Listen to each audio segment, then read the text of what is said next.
Welcome, ladies and gentlemen, to the Marc McMain Show on this Thursday, May 14th. My name is Taylor Hawkins. I'm the guest hosting for Marc, as I have been for the last few Thursdays, and it's been a pleasure to do so. Thank you for joining us today. I want to jump right into some news and headlines that we'll be covering before some interesting and engaging guests we've got coming on later in the program.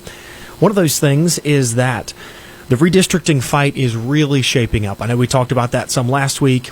It is definitely one of the number one topics of the day nationwide. Democrats started the whole redistricting thing after just thinking that it would be best for them to try to gerrymander some extra seats away from Republicans. And I must say that when I think about the impact of what has happened, a particular Bible verse comes to mind, and that's Proverbs 26:27. Whoever digs a pit will fall into it, and one who rolleth a stone, it will come back upon him. They tried to dig a pit for Republicans. They tried to roll that stone, and it's crushing them. I have to say, as a strong conservative myself, I think it's wonderful to see. They tried to pull that stunt, and now nationwide, Republicans are definitely winning the redistricting fight. I was sad to see headlines today say that Mississippi Governor Tate Reeves unfortunately pulled the plug on their special session, but even without Mississippi's redistricting process, which now will not move forward, it looks like, if things stay the way they are now, Republicans are still due to pick up somewhere between 13 to 16 seats in all likelihood by the time all of this shakes out. A part of breaking news that directly affects Georgians as well is the fact that the breaking news that comes out of the governor's office here in Georgia is that Governor Brian Kemp has called a special session here in our state to address the issue as well. So that special session will begin in June, if I remember correctly, and that is going to take place immediately following the primary runoffs. So our primaries here are in May 19th, which is coming up. That is this coming Tuesday. So, ladies and gentlemen, the last few days of early voting are upon us, and Election Day is this coming Tuesday. Please make a plan to go vote and vote responsibly. You know, while I'm on that topic, our founders really sacrificed a lot for what we have today. 250 years ago, they gathered in a room people of all statures, anywhere from the eminence of someone like a Donald Trump figure, because these were some of the most powerful and wealthiest business owners at the time, some of them, to local attorneys who just happened to be elected to represent their state at the convention in 1776, pledged their lives, their fortunes, and their sacred honor to each other and to the cause that they were fighting, which was the effort to bring about a new nation, as Abraham Lincoln would later say, conceived in liberty and dedicated to the proposition that all men are created equal. They were willing to risk it all. Now, I'm not asking you to risk it all. I'm not asking you to even give up your comfort like the men who bled and died in Valley Forge, some of whom froze to death under George Washington's army when they were fighting the British in 1778. I'm not asking you to sacrifice on that level, but I am asking you to sacrifice a little bit, because it is going to take you some time. It is going to take you some effort to research the candidates. And if you haven't done that yet, I urge you, please make a plan. Make a plan to not waste the stewardship God has given you over the opportunity to select your elected officials. So anyway, all that to say, we're only a couple days away from Election Day here, the primaries in the state of Georgia, and that is this Tuesday, May 19th. Then there will be a runoff. Multiple of these statewide races, as well as some local races, have many candidates, and a lot of those are going to see a runoff. So that runoff will conclude in June, and then we will have the special session called by Governor Brian Kemp to address the redistricting issues in Georgia. Now, why is this important? Well, it's important because it is going to reshape the political map that we will use for the next decade or maybe even longer nationwide, and it's going to shift the balance of power away from where it has been. So just very interesting developments, and I'm glad to see again that Republicans are winning the redistricting fight. Another thing that I wanted to get to, everyone likes to talk about the problems of Washington, D.C., and the problems of fraud and corruption in government. And y'all, there are grave problems, but those problems are not limited to Washington, D.C. Now, I know this story is a little old. It broke a little over a week ago, but it is still a very important story, and that is the Ohio Medicaid scandal. Ohio has been spending enormous amount of Medicaid dollars on fraudulent, quote-unquote, home health care companies that are supposedly providing things like cooking, cleaning, chores, and companionship and conversation. Now, this is also another example of when public policy goes wrong due to unintended consequences. Policymakers in Ohio said, look, we don't like the shift of putting everyone who is aging out into a nursing home. That's not a great idea. So we're gonna offer a Medicaid covered secondary option, which is you can basically pay a family member to stay at home and provide care. Now that sounds all fine and good, but the unintended consequence of that was that, people are not likely to fraudulently say that they're in need of Medicaid in order to get into a nursing home. But if you change the game where they can basically pay a family member, then the incentive structure has changed completely. And so that is what happened in this case. And the numbers are absolutely staggering. In 2024 alone, Ohio spent roughly $1 billion under Medicaid services. And this has been going on for quite a few years. And no medical credentials were required by any of these providers. It was virtually impossible to verify if the work was even actually being done. And Luke Rosiak over at the Daily Wire has done some exceptional reporting on this, and it's basically due to his reporting that everyone knows what is going on in this situation. In one windowless building in Columbus, there were 94 different Medicaid billed companies, which have billed taxpayers over $66 million in just the last few buildings alone. So the broader picture here is that tons of buildings across the state were filled with hundreds of companies. There was one block of buildings, if you will, 7 in a row, with 288 companies building something like $250 million. Many of these owners appear to be recent immigrants as well, which has just turned into this whole parallel economy of quote-unquote Medicaid millionaires. So these are people who are defrauding the taxpayer of enormous amounts of money and becoming rich themselves. Because what they realized is, I can sort of centralize this scheme, if you will, where I have a bunch of quote-unquote employees who are providing these services to patients, and I can collect the checks, and I can take, skim a huge amount off the top, and whether or not that money actually made it to people, and whether or not those people were actually providing services, was apparently never verified by the state of Ohio. And that is just a grave abuse of taxpayer funds. And so these numbers, by the way, the numbers that I've been giving you, they do primarily come from that Daily Wire investigation by Luke Rosiak. And if you're listening to us, folks, this is the Marc McMain Show. Taylor Hawkins, your host. We're talking about the Medicaid scandal. And I think while we're all working hard, paying taxes, and trying to live by honest principles, I think it's ridiculous that there are multi-billion-dollar scandals not only unfolding in Washington, but unfolding at every level of government across the United States. And this is something, I'm not usually an advocate of getting upset, but this is something that you should be upset about. This is something that you should, that we as taxpayers, as American citizens more generally, have to be better at being willing to take action on things like this. And this scandal, the problem of this scandal is not only the misuse of taxpayer funds, but it's the complete lack of oversight at this epic scale of waste.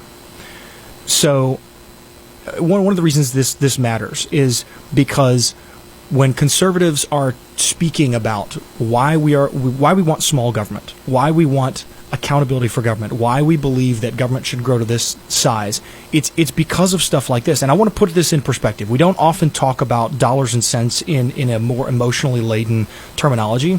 Leftists are excellent at using emotion to paint you a picture and to say things in a way that kind of pluck at the heartstrings. Well, I want you to think about something. The lifetime earnings of the average American is $1.7 million. Okay, that's how much the average American makes over their entire life. Their entire life. That means, to put this number in perspective, the amount of waste that has taken place. In 2024 alone, the entire lifetime earning of 600 Americans were wiped off the face of the planet in waste. To put it another way, the lifetime tax burden of the average American is $530,000. So you're going to make, on average, again, these are just averages. It may not necessarily apply to you, but if you're going to make about $1.7 million over your lifetime, you're going to pay approximately $530,000 of that, including federal income tax, state and local taxes, property taxes, sales tax. I mean, any way the government can, they would like to tax. One of these days, there's going to be a tax on tax, I'm convinced.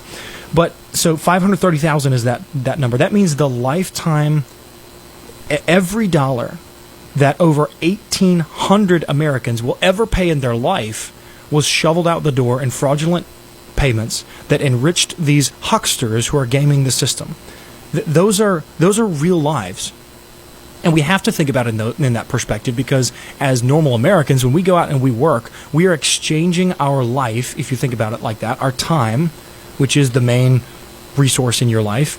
You're exchanging your time for money. So when the government takes some of that money, they are in effect taking your time, which is a part of your life. So when you waste taxpayer dollars, you're actually wasting the lives of real Americans.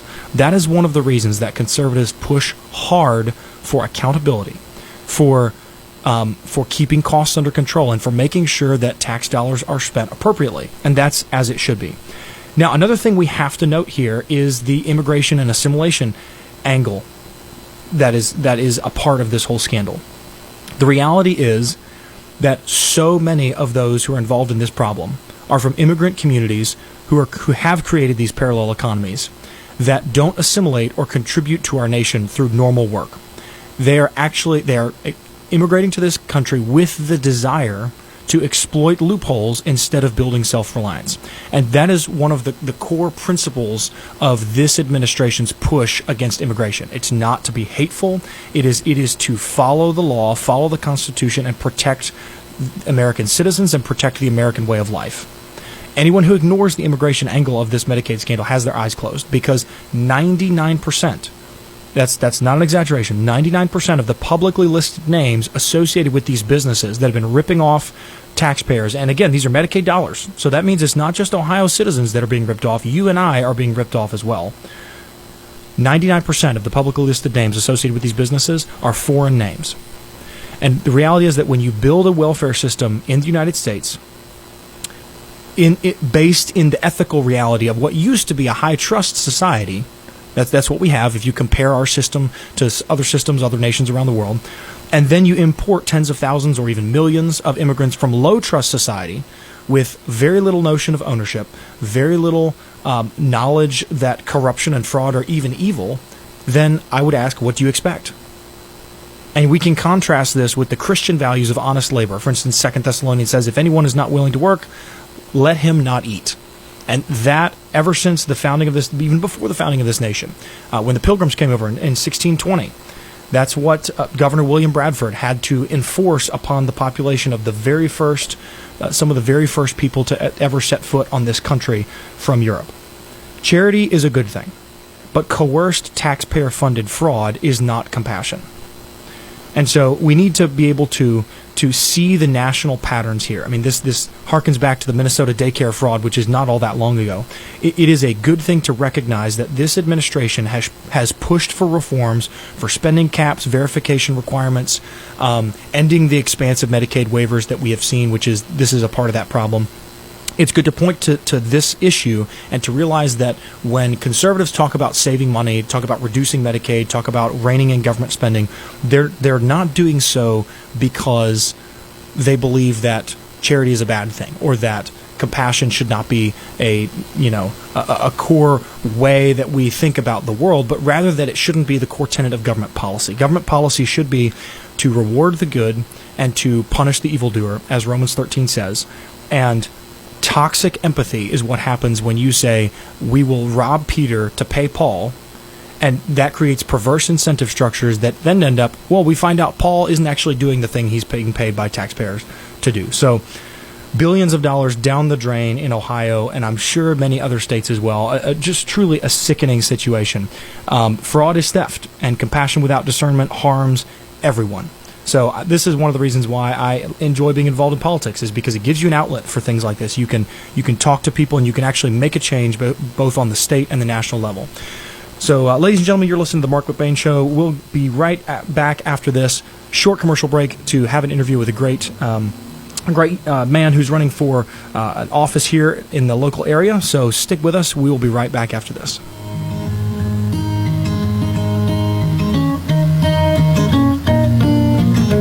I chuckled at a cartoon that showed a news conference by a United States Senator who announced that he was divorcing his family so he could spend more time with politics.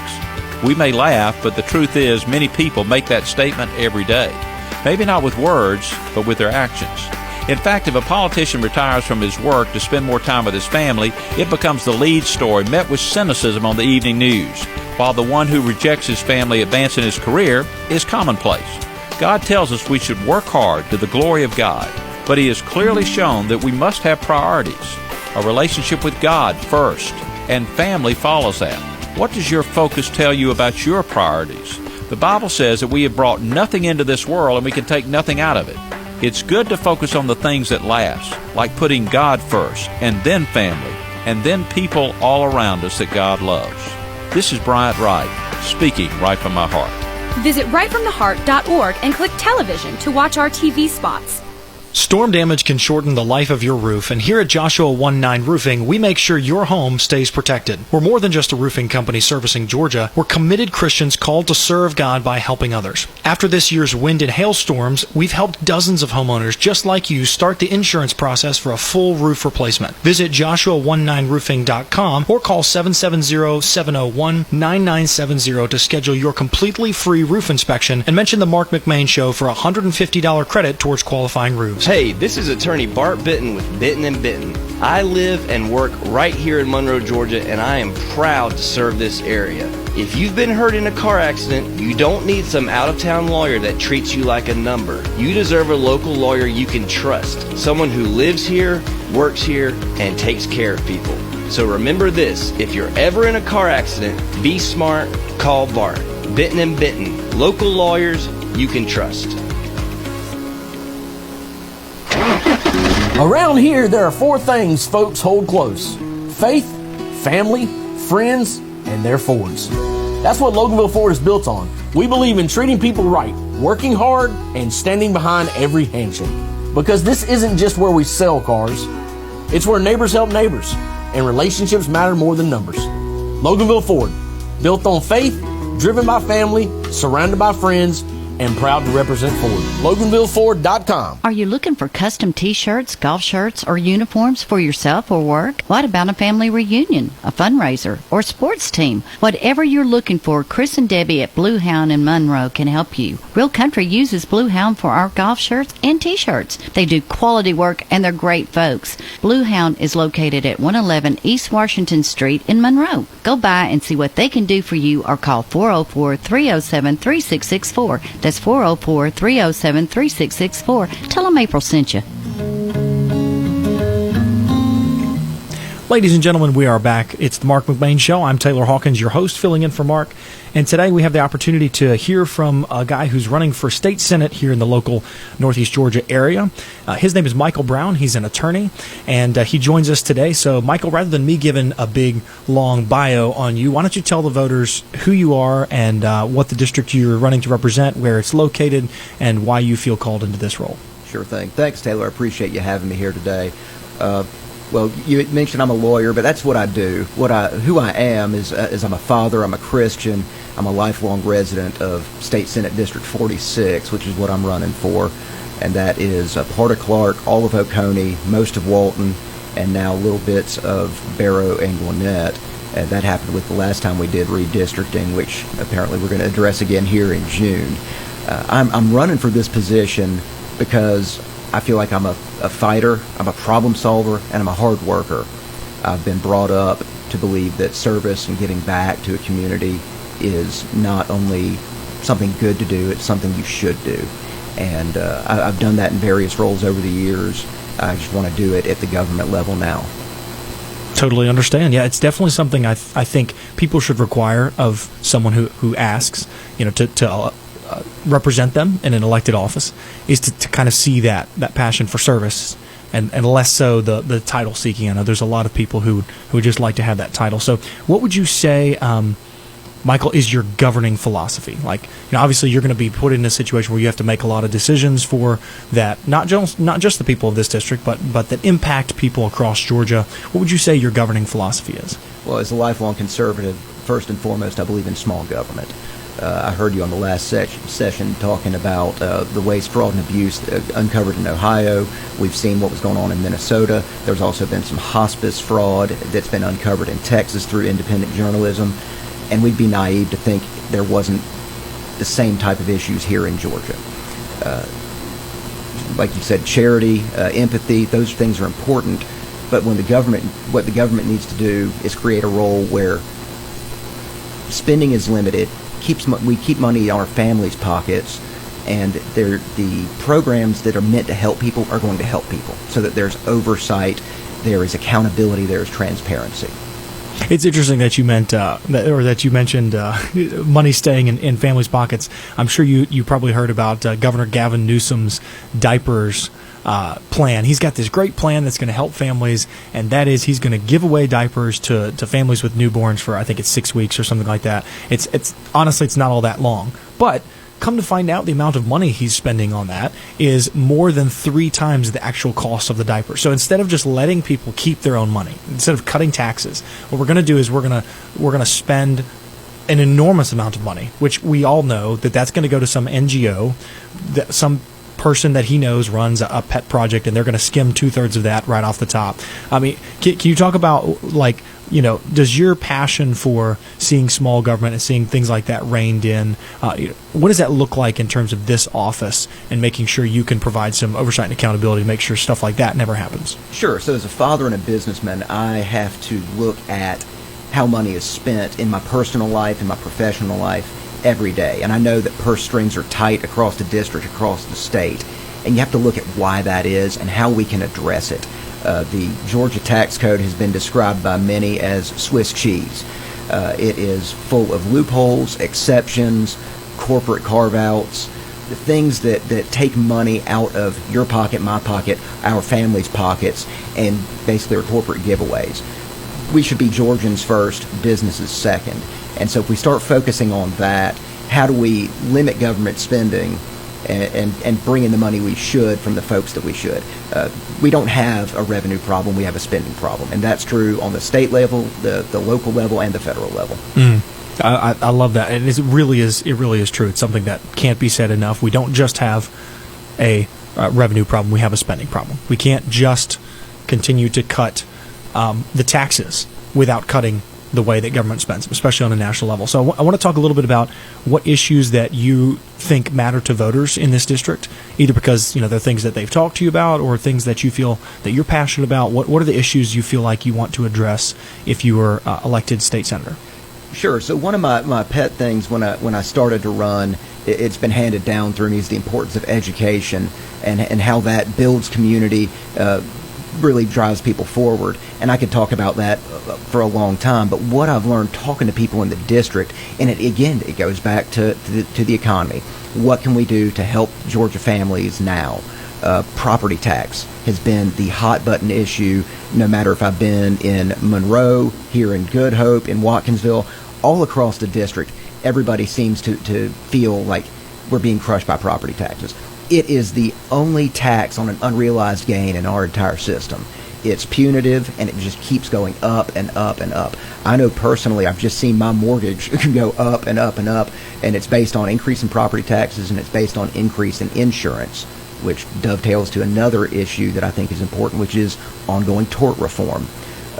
We have been described here in Georgia, unfortunately, as a judicial hellhole, and that's because we've had what have been called nuclear verdicts, crazy results, and a lot of drive is but from the Georgia Trial Lawyers Association. It's the plaintiffs' bar. It's the Morgan & Morgans, the Ken Nugents, the folks that are getting rich off of this.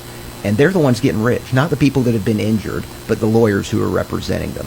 And so that needs to be reined in as well, because if we can drive down those verdicts to reasonable numbers that make sense and are based on reality, that will bring down the cost of insurance. That will also bring down the cost of living. And that is indeed a very important issue. I think the legislature took a step towards doing that last year, but there certainly is more to be done on that regard. Now, talking about, you mentioned Morgan & Morgan, and you and I were talking just before the break about a specific attorney here in Georgia who may or may not have history there. What were we talking about, and why should voters care about that? Sure. I posted something online the other day when I went and early voted. I encouraged all my friends and family and supporters to vote for me for State Senate District 46, but I also felt it was important to mention that conservatives, especially Republicans, need to vote down ballot, because down at the bottom of the ballot is the Supreme Court justices. And we got two Kemp appointees, Sarah Warren and Charlie Bethel, who have opponents that are being promoted by Barack Obama and others on the left.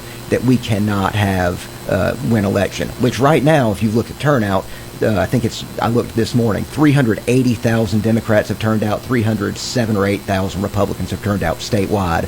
So you're looking at a woman named Shamirical Rankin, who I can't remember if she's up against Bethel or Warren, but she's an attorney at Morgan & Morgan. She's a plaintiff's attorney. We're trying to curtail these nuclear verdicts. We're trying to promote tort reform. If she gets elected, we're putting a fox in the hen house, and it's just going to lead to an exacerbation of the problems we're already facing. That's right. That's right. And folks, to put that in perspective, the numbers that Michael just mentioned, that means that 56% of those who have early voted to date, as of yesterday or as of this morning, 56% of them are Democrat. So if you're a Republican, if you're a normal conservative, and you're just, you're listening to us while you're driving around to work or something like that, please realize the fact that if you don't get out to vote, even if you're in a strong Republican district, if you don't get out to vote, there is a very, very firm possibility that we could see radicals on the Supreme Court of Georgia, on the Court of Appeals in Georgia, and there are so many of our justices. Those two are the high profile, but there are other justices who are being challenged, and we could see there is a very real possibility that in just 2 election cycles we could have a majority of radicals on the Georgia Supreme Court, which means that anything, Michael, if you got elected, whoever takes this office, whoever takes the offices around Georgia in this election cycle, they would have to then try to fight the Supreme Court or to maneuver in such a way the Supreme Court couldn't strike down what we were doing in the legislature. So a very, very grave issue for sure. And I'll mention, since you mentioned there are other judges running, on the Court of Appeals side, there's Trent Brown, who's also a Kemp appointee, who's being challenged, and there's one other, and I wish I could remember the name, but it's very important, not just for Republicans and conservatives, but if you're an independent, if you're on the fence, if you're voting nonpartisan, you need to vote for people who have the right priorities and the right background, and those are Justices Bethel Warren and Judge Trent Brown. That's exactly right. Yeah, and then the reason this is important, the reason Michael and I are both highlighting this, is the fact that this is the primary election right now, folks. Again, last couple days of early voting, and the election is this coming Tuesday, May 19th. But this is actually the election, the general election, if you will, for those judgeships, for those justices who are on the ballot. So there is no do-over. There is no second chance. If we don't get out to vote as Republicans this election cycle, then we're going to see some radicals seated on the court, and that would be just terrible for Georgians. Speaking of which, Michael, could you maybe expand on that a little bit, and why it's important to have people who care about things like the rule of law, like the original definitions and understanding of the Constitution and things like that, both in office at the legislative side as well as what we're talking about in the judgeships? If you want to talk constitutional law, I could go on for way longer than you've got. It was one of my favorite subjects in law school. But you've seen what can happen when you get activist judges on a court. You've seen nationwide, and granted this is at the federal level, but you've seen nationwide injunctions that shut down entire programs based on one Obama-era appointee. At the state level, you can get judges who refuse to prosecute or let people out on bail, on recognizance bail, which is basically just letting them out of jail for free with no assurance they'll come back to court when they're charged with horrible crimes or when they've got a track record of conviction. You need people who appreciate and support the rule of law because it protects us. It gives confidence in our jurisprudence and our judicial system. It strengthens our criminal justice system, and it makes sure that our civil justice system is fair to all parties involved. It's often overlooked, but the judiciary is the third branch of government. It's the third leg of the stool. Without it, the stool falls.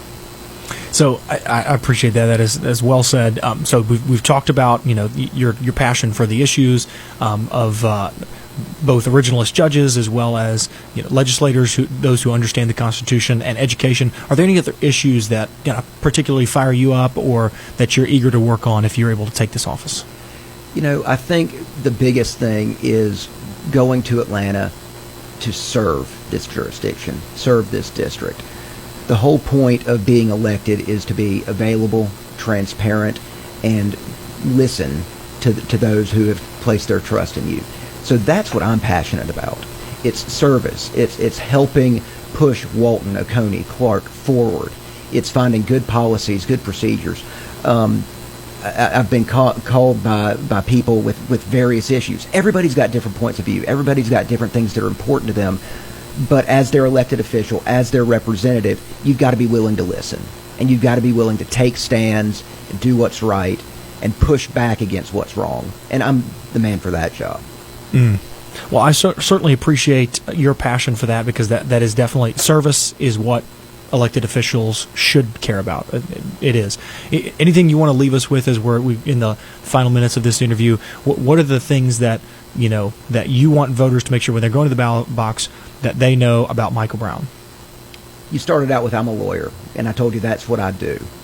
That has been 20 years of training, working with our current state senator, Bill Calsert, to learn how to represent people's interests, to fight for others, to put what's important to them ahead of what's important to me, but to do it with a code of ethics, to do it with a responsibility to the public, and to do it in a way that makes myself proud, makes me proud of myself, makes my children proud of me.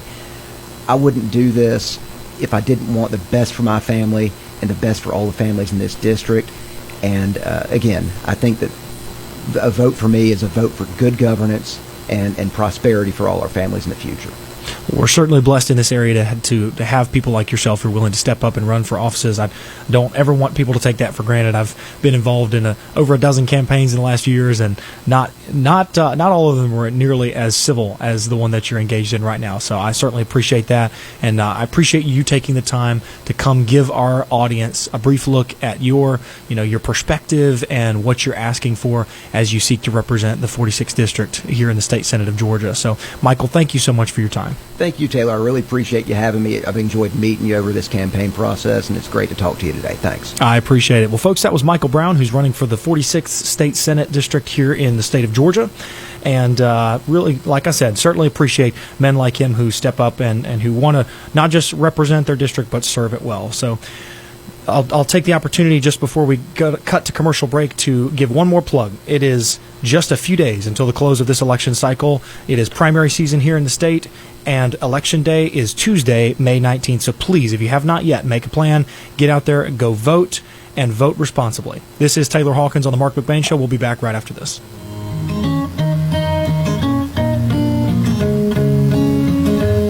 Madison Flooring, located at 1167 Eatonton Road in Madison, is your full-service and professional installation center for all kinds of flooring, from tile, carpet, laminate, wood. They even do showers.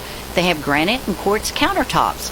All military, police, firefighters, and teachers ask for your discount. Madison Flooring is locally owned and operated. For knowledgeable and friendly service, call 706-431-5152. Is your home's AC ready for spring? Call Tony Beck Heating and Cooling for tune-ups or to install a new heating and cooling system. As a Lennox Premier dealer, we provide expert service, and it's an investment that pays off with lower energy bills. For a limited time, purchase a new qualifying Lennox system for up to $1,800 in rebates, or qualified buyers make no payments, incur no interest for 12 months when financing a new Lennox system. Contact Tony Beck Heating and Cooling at 770-466-2924 or beckheating.com today. Conditions apply. See dealer for details. HVAC license number CN001627. Storm damage can shorten the life of your roof, and here at Joshua 19 Roofing, we make sure your home stays protected. We're more than just a roofing company servicing Georgia. We're committed Christians called to serve God by helping others. After this year's wind and hail storms, we've helped dozens of homeowners just like you start the insurance process for a full roof replacement. Visit Joshua19roofing.com or call 770-701-9970 to schedule your completely free roof inspection and mention the Marc McMain Show for a $150 credit towards qualifying roofs. Affordable housing is just around the corner at Cimarron Park. Cimarron Park is a mobile community located on Harry Arnold Road, just off of Highway 78 in Monroe, that offers 2- and 3-bedroom homes with spacious wooded lots, lit streets, and a family-friendly atmosphere.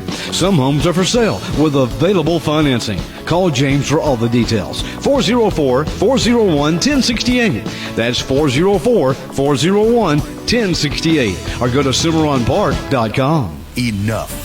Skyrocketing property taxes are crushing families. Seniors are being taxed out of homes they've loved for decades. It's wrong. Wendell McNeil is the Republican fighter who will cut property taxes for homeowners. McNeil has a real plan to cap increases, exempt homeowners, and deliver real relief to put money back in your pocket. In the Republican primary, elect conservative Wendell McNeil, our new state representative, a real plan for property tax relief. If you're selling or buying a home, you should call AM/PM Septic to inspect your septic tank. This could save you on costly repairs. AM/PM pumps your tank, fixes septic alarms, drain lines. They can fix any problem you're having with your septic tank. Call 770-231-7979. They do inspection letters. AM/PM is family owned and operated, licensed and insured company. Call David for all your septic needs. 770-231-7979.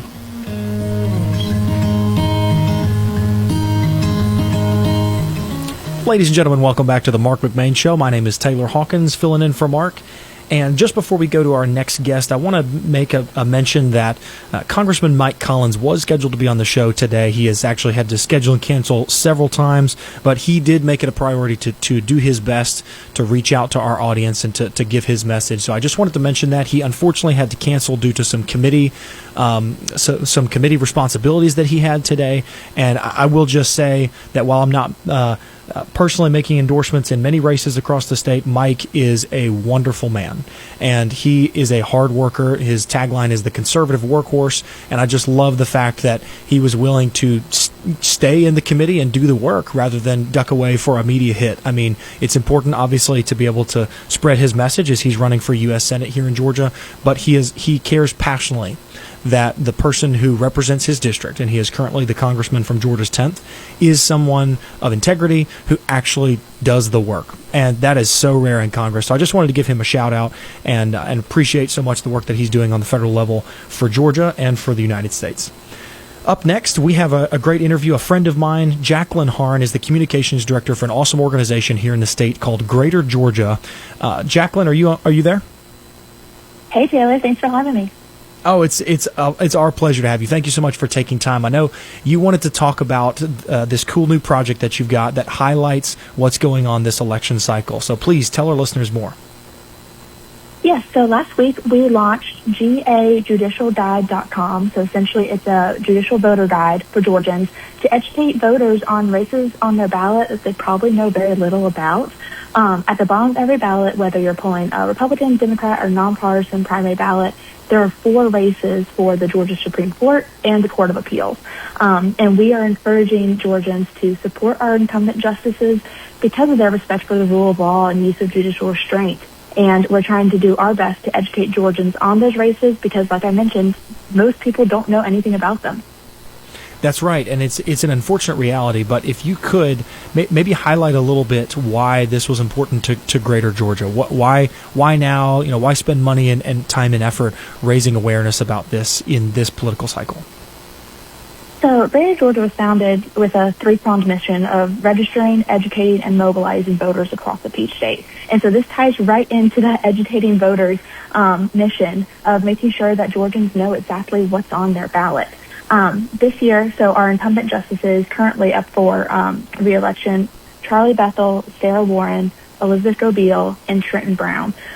They are being challenged this year by opponents who are not hiding their agenda.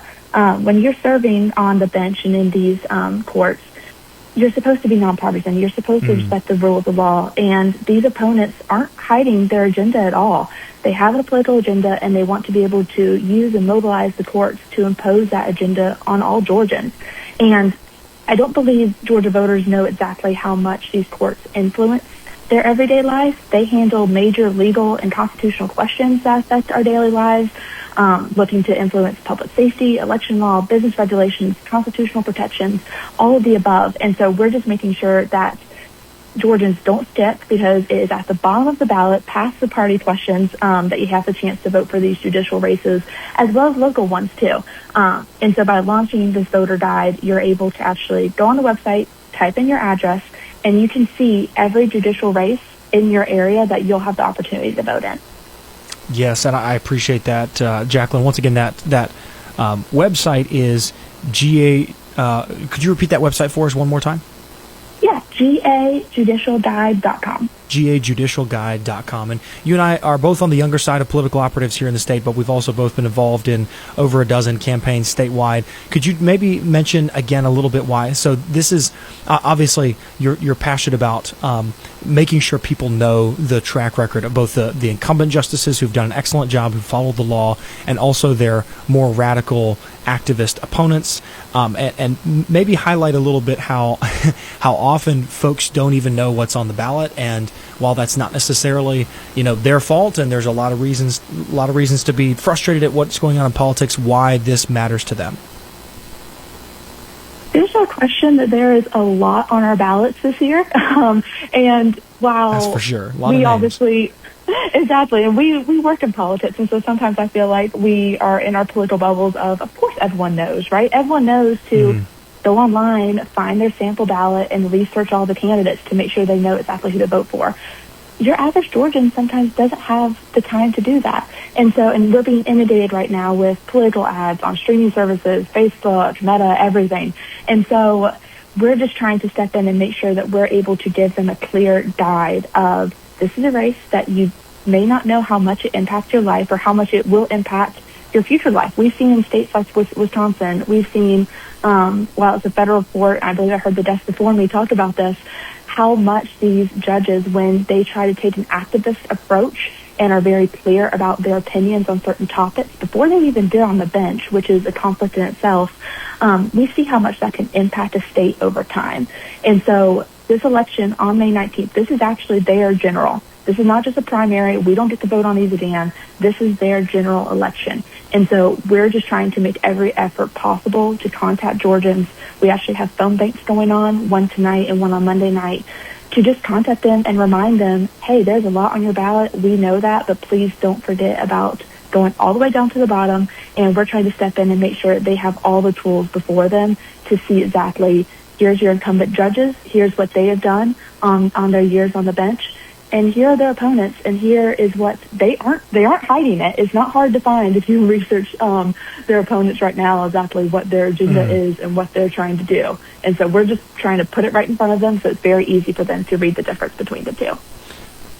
And it is, like you said, it is very easy to see the difference between the people running and the incumbent justices. I mean, we're really kind of blessed and in a way spoiled here in the state of Georgia. We have not, I know, Jacqueline, you and I have talked about this in the past, we look across the nation and other states have such major issues that we have not had to deal with here in Georgia for a long time, mostly because we've had very sane, normal, conservative leadership who has appointed relatively normal conservative people to positions up and down across both executive and judicial, and here in this election cycle we could not have a clearer contrast between people who want to uphold the Constitution of the state of Georgia and of the United States, to apply the law fairly and maintain judicial restraint, versus people who are radical activists who have fought for just some of the most ridiculous things in their time, either in private life or in elected office before. I know one of them, Jen Jordan, has just she was one of the most radical members of the Georgia legislature during her time there. And so, like you said, we could not have a greater highlight. Well, is there anything else you want to highlight for our listeners, either about Greater Georgia or about this project? Yeah, I will plug the website again. It's gajudicialguide.com. And on there, like I said, you can fill out our nice tool that we have on there to see local judicial races as well as the ones that we've been discussing. We also have a link on there where you can sign up to phone bank with us tonight and on Monday night to call Georgians and make sure that they know about this.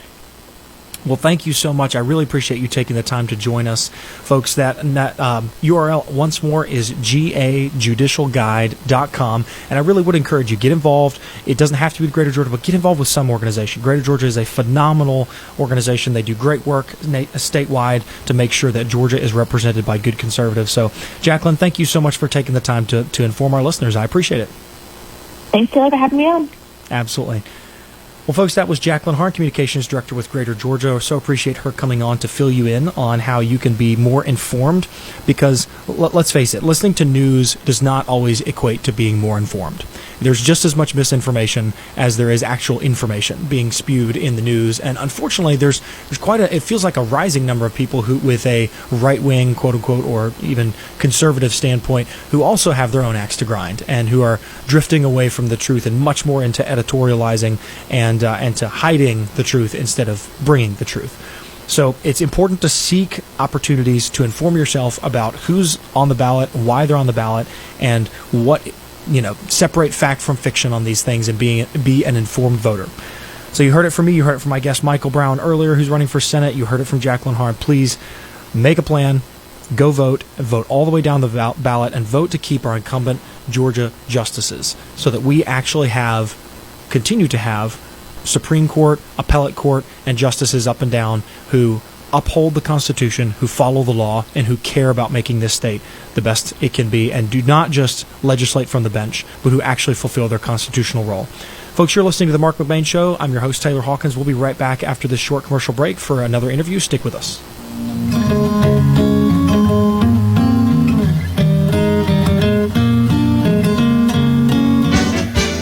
Serving Watkinsville and the surrounding area since 2002, it's Outdoor Specialty, featuring a wide variety of plants, trees, shrubs, ground cover, and more. Plus, you'll find a full line of irrigation supplies like sprinkler heads, pipe replacement parts, and more. Add some beauty to your home with a huge selection of pottery, landscape stones, mulch, and more. Step into the garden center and see their great selection of bird feeders, bird houses, Cole's bird seed, and so much more. Don't forget to pick up some of Elsie's apple-flavored deer corn. Stop in and say hello to Elsie, Diane, and the rest of the friendly staff at Outdoor Specialty, 1460 Greensboro Highway in Watkinsville. Open Monday through Saturday. Phone 706-769-8737. That's 706-769-8737. That's OutdoorSpecialtyNursery.com. Storm damage can shorten the life of your roof, and here at Joshua 19 Roofing, we make sure your home stays protected. We're more than just a roofing company servicing Georgia. We're committed Christians called to serve God by helping others. After this year's wind and hailstorms, we've helped dozens of homeowners just like you start the insurance process for a full roof replacement. Visit Joshua19roofing.com or call 770-701-9970 to schedule your completely free roof inspection and mention the Marc McMain Show for a $150 credit towards qualifying roofs. Are you looking for new tires? Well, look no further than Madison Car Care. They have the largest selection, and you'll always get the best price. They also handle a wide range of auto repairs, from the small things like oil changes and wiper blades to the big things like suspension, parts, and radiators. They offer all kinds of accessories, from toolboxes to bed covers, side steps, and they even install those awesome ranch hand bush guards. Give them a call at 706-342-4774 or stop by at 1040 Confederate Road in Madison. Georgia families value their safety and security, and they know violent gangs, criminal illegal aliens, and weak prosecutors threaten our communities if left unchecked. But from day one, conservative powerhouse and state senator Bill Cowsert has been on our side. Decades of holding bad actors accountable in courtrooms across Georgia. A lifetime of fighting for our conservative values. Bill Cowsert is the tested and trusted conservative leader we need as Attorney General. Zero tolerance for criminals. A safe streets strike force. As a state senator, he held liberal Atlanta DA Fonnie Willis accountable. And as Attorney General, Bill Cowsert will stop rogue prosecutors from putting politics before justice. You can trust Bill Cowsert to enforce the law every time. Restore trust in our justice system and put criminals behind bars where they belong. Bill Cowsert, tough as nails, conservative as they come. Paid for by Competitive Georgia Action Fund. Not authorized by any candidate or candidate committee. If you're selling or buying a home, you should call AM/PM Septic to inspect your septic tank. This could save you on costly repairs. AM/PM pumps your tank, fixes septic alarms, drain lines. They can fix any problem you're having with your septic tank. Call 770-231-7979. They do inspection letters. AM/PM is family owned and operated, licensed and insured company. Call David for all your septic needs. 770-231-7979. 231. Are you looking for custom t-shirts, golf shirts, or uniforms for yourself or work? What about a family reunion, a fundraiser, or sports team? Whatever you're looking for, Chris and Debbie at Blue Hound in Monroe can help you. Real Country uses Blue Hound for our golf shirts and t-shirts. They do quality work and they're great folks. Blue Hound is located at 111 East Washington Street in Monroe. Go by and see what they can do for you or call 404-307-3664. That's 404-307-3664. Tell them April sent you.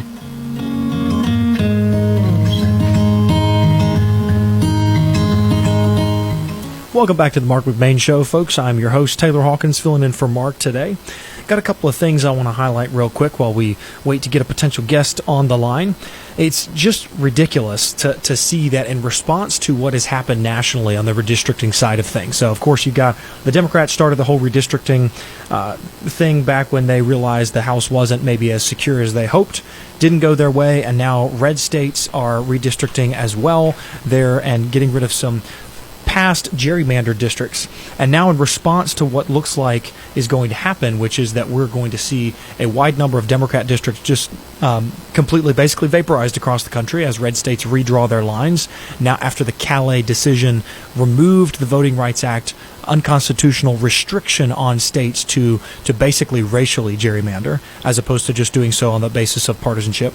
In the aftermath of that, Kamala Harris recently, I think this was just yesterday, is now calling for Democrats to hold a quote-unquote no bad idea brainstorm where they discuss the best ways to abolish the Electoral College, pack the Supreme Court, and make Puerto Rico and D.C. a state. Now, folks, this is why it's always ridiculous to me when I hear national leftist figures talk about how Republicans don't care about the Constitution.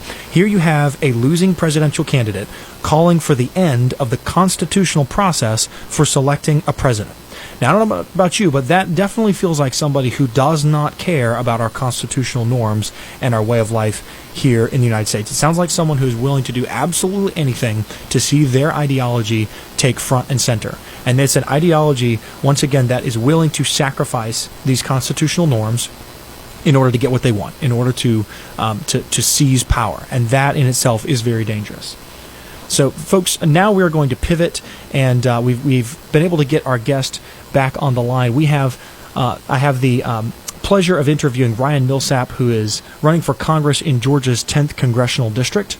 Ryan comes from the business world, where he's worked as an entrepreneur and film studio executive involved in Georgia's growing film industry. And he's campaigning as a political outsider, and today we wanted to give listeners an opportunity to hear directly from him about his background, his priorities, and how he believes he would represent the people of Northeast Georgia in Washington. So, Ryan, welcome to the show. Glad to be here. Thanks for having me. Absolutely. Yes, sir. Thank you for coming to our Walton GOP the other night to speak to voters there as well. Nah, that was my pleasure as well. It's a great group. Walton's a wonderful place. It really is. It really is. And we'd certainly like to keep it that way. Now, Ryan, you are coming into politics from the private sector rather than elected office. What was the moment you decided I need to run for Congress? Well, the moment itself was a little bit of an evolution that was late last year, but really what drove me to it is I got drug into this mess by a 5-year war with Antifa that I've been having on a piece of land that I own on the south side of Atlanta in DeKalb County. And I just saw how terrible the world is when it's run by Democrats. DeKalb's run by 7 commissioners that are all Democrats and a CEO that's a Democrat. There are a couple of them that are far leftist on the commission. And I just saw how the far leftist Democrats dominate anybody that calls himself a centrist Democrat, and how the Democrats have really just drifted into the oblivion of absolute communism. And that world is just a terrible, terrible world to live in. And if we don't stand up, if we don't, the regular Americans, stand up and punch these people in the face and drive them back, and take back America for Americanism, then we're going to be left with someplace that doesn't feel like America anymore. It's definitely important to recognize what is at stake in this election cycle, that's for sure. Now, if you don't mind me zeroing in on one part of your campaign, I know a lot of candidates, especially these days, describe themselves as political outsiders. And so I would ask, what do you think about that label, about that situation you find yourself in means that you can bring something to Washington that other politicians typically can't? What do you think kind of sets you apart, if you will? Well, I think the critical thing in this race is I'm running against a 30-year-old kid who's never done anything but politics, and he's owned by the machine. And that's what I've learned in this whole process, is that the career politicians immerse themselves in the cabal of money that is political money, and they get political overlords. And young Gaines, who I'm running against, is owned by the political overlords. They're funding everything he does, and he's just a rubber stamp for them. Now, I didn't realize that at the beginning, how dire and diabolical that truth is. But the important thing about outsiders is that I'm not part of that cabal. I'm not funded by that cabal. I don't want to be funded by that cabal. I have no interest in being a part of that cabal. I want to be an American citizen who goes and represents the people of the 10th District and make sure that our lives are protected from not just the leftists, but these tax and spend rhinos that have, become oligarchs. They think they're oligarchs. They think they run politics as a business. They think they own a lot of toll bridges that we all pay to participate in. And that's what Young Gaines is. He's just a tax and spend rhino. And so this is so critical. This moment in time is so critical, because if we don't send our best and brightest, our men who've been doing regular American things, building businesses, building lives, paying for all of that, if we don't send these men into the political battle, then we're going to lose this war to the leftists, because these rhinos have no real backbone. They don't have the strength to fight the leftists. They don't have the will that it is going to take to actually stand up and punch these people in the face over and over until they back down and accept that America is for Americanism. So when we talk about outsiders, that's the most important thing, is that we're getting people who aren't owned by the political machine. Now, Ryan, Georgia's 10th District is a mix of rural communities, small towns, and also growing suburban areas. Now, what do you think are the top 2 or 3 concerns that voters are bringing up right now that you'd like to work on taking care of in Washington?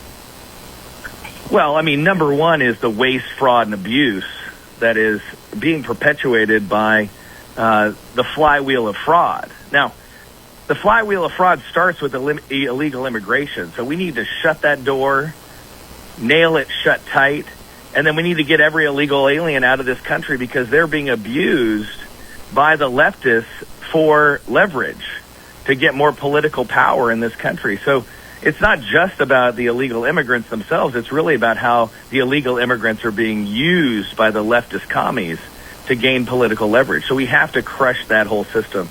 Now, what they're doing is getting greater representation in Washington, because they have these larger populations to draw upon and larger voting bases that are legal and illegal. And they are voting for themselves all sorts of welfare programs that then are just leading to massive amounts, billions and billions of dollars a year in waste, fraud, and abuse. If we go shut that down, the amount of impact, positive impact it has on our economy by getting those dollars back into the hands of everyday working Americans, the actual people that care about this country, that take personal responsibility, that love individual liberty, that by itself is one of the greatest things we can do in the next 2 to 4 years of just shutting down all their pipes of waste, fraud, and abuse. We'll be amazed at how much impact that has on our economy. But I think those 2 things, illegal immigration, shutting that down, and shutting down all the waste, fraud, and abuse, we just do those 2 things. I think that is actually what a lot of people are really concerned about. Well, certainly in this part of the state, there definitely are a lot of people I've heard that concern from. Now, another thing you talk in your campaign about is about defending constitutional freedoms. Which freedoms do you personally believe are most under pressure right now? Well, just look at what's happening in Virginia. I mean, again, another place run by Democrats.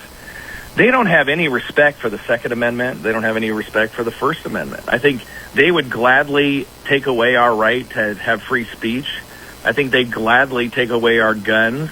They don't respect our guns at all. They don't understand that the Second Amendment is not an optional thing, and it's not for recreation. The Second Amendment doesn't just give me the right to go duck hunting. I mean, I love duck hunting, but that's not what it's about. The Second Amendment is about weapons of war. It's about the citizenry being armed and prepared to be able to defend the Constitution in case of misuse by the elected officials. And we see the Democrats wanting to take away guns because they want to abuse the Constitution. They want to transform the Constitution. They want to throw out the Constitution. And so the Second Amendment is so critical because it really functions as a fourth branch of government. It's a fourth branch of the balance of powers. It's the citizenry that can rise up and say, you are abusing the Constitution, and we will not stand for it. So the Second Amendment is absolutely critical. It was critical to our forefathers. They saw this from the beginning. They knew that the proclivity for career politicians to start abusing their power, just like we see with young Gaines and the cabal that backs him. They're abusing the power of politics, and that's on the Republican side. Ryan, I'm sorry, I'm gonna have to interrupt you there. Now, I know I'm asking you questions that try to draw a contrast between you and Houston, and I want to do so in a way that's unbiased. But I do think I do want to note I did a whole 15-minute interview with Houston, and he was able to draw a contrast without mentioning you in a negative way once. I would encourage you to try to continue this interview in a way that specifically references what you would like to bring and is not negative or derogatory against your opponent, if you don't mind. Well, I hear that, but my opponent has made this whole campaign negative against me. He's been telling lies about me, about my positions, about who I am. That's possible. That's possible. But at the end of the day, the voters, I think it serves our voters in Georgia well to hear from candidates firm statements about what they stand for. And I think the negative cycle perpetuates itself endlessly. And so I do think it's best for voters to kind of hear from those who are seeking their vote what they think sets them apart in a way that is kind of more centered around you, your history, your desire, and your your governing philosophy, if that makes sense. And listen, I totally appreciate that. And at the same time, Mr. Gaines, young Gaines, is exactly what I'm running against. He's exactly what I want to destroy in this country, which is the cabal of insiders that are trying to control politics like a business instead of representing us as the people of America and protecting our rights. He does not have the backbone for that. So it's not just about the contrast of men. It's about a contrast of philosophy. It's about a contrast of politics and what politics is for. So for me, we need people to go forward who are strong, capable, well-supported, and able to go and fight our truest enemies, which are the leftist commies. And if we don't do it, they will take away our right to free speech.